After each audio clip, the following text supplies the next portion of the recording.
നമസ്കാരം. പ്രവാസി മലയാളിയിലേക്ക് സ്വാഗതം. പ്രവാസികൾക്ക് ഏവർക്കും ആശ്വാസം നൽകുന്ന വാർത്തയാണ് ഇപ്പോൾ കേരള സർക്കാർ അറിയിച്ചിരിക്കുന്നത്. അതായത് 7 ദിവസത്തിൽ താഴെ ഹ്രസ്വകാലത്തേക്ക് സംസ്ഥാനത്ത് വരുന്ന അന്താരാഷ്ട്ര യാത്രക്കാർക്ക് ക്വാറന്റൈൻ ആവശ്യമില്ലെന്ന് ആരോഗ്യവകുപ്പ് മന്ത്രി വീണ ജോർജ് വ്യക്തമാക്കി. അവർ കേന്ദ്ര സർക്കാരിന്റെ പരിശോധനാ നിർദ്ദേശങ്ങൾ പാലിക്കണമെന്ന് മന്ത്രി വ്യക്തമാക്കി.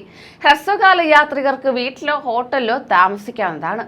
കർശനമായ കോവിഡ് മാർഗനിർദ്ദേശങ്ങൾ പാലിക്കുകയും 7 ദിവസത്തിനുള്ളിൽ മടങ്ങുകയും വേണം.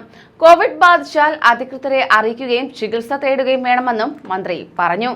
കഴിഞ്ഞ കുറച്ചു നാളുകളായി ഒമിക്രോൺ സ്ഥിരീകരിച്ചത് മൂലം സംസ്ഥാനത്ത് ദിനംപ്രതി നിരവധി കേസുകളാണ് റിപ്പോർട്ട് ചെയ്യപ്പെടുന്നത്. ഇതിന് പിന്നാലെ നിർദ്ദേശങ്ങൾ കർശനമാക്കുകയായിരുന്നു കേരള സർക്കാർ.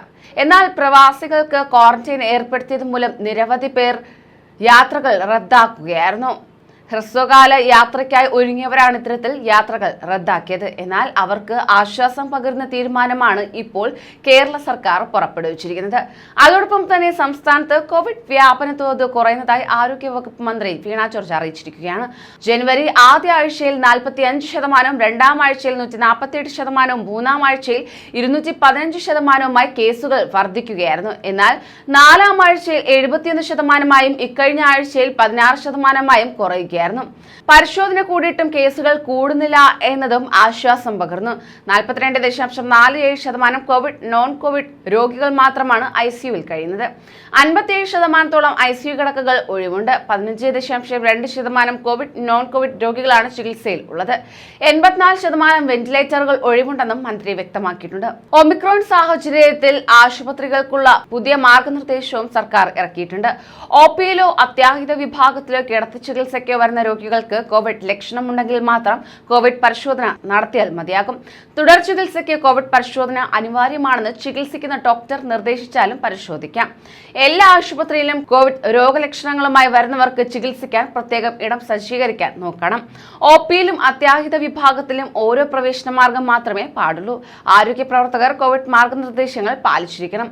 വിവിധ സ്പെഷ്യാലിറ്റിയിൽ അഡ്മിറ്റായ രോഗികൾക്ക് കോവിഡ് സ്ഥിരീകരിച്ചാൽ ചികിത്സിക്കാൻ ആ സ്പെഷ്യാലിറ്റിയുടെ കീഴിൽ തന്നെ പ്രത്യേക വാർഡുകൾ സജ്ജീകരിച്ച് രോഗിയെ അവിടെ ചികിത്സിക്കേണ്ടതാണ്.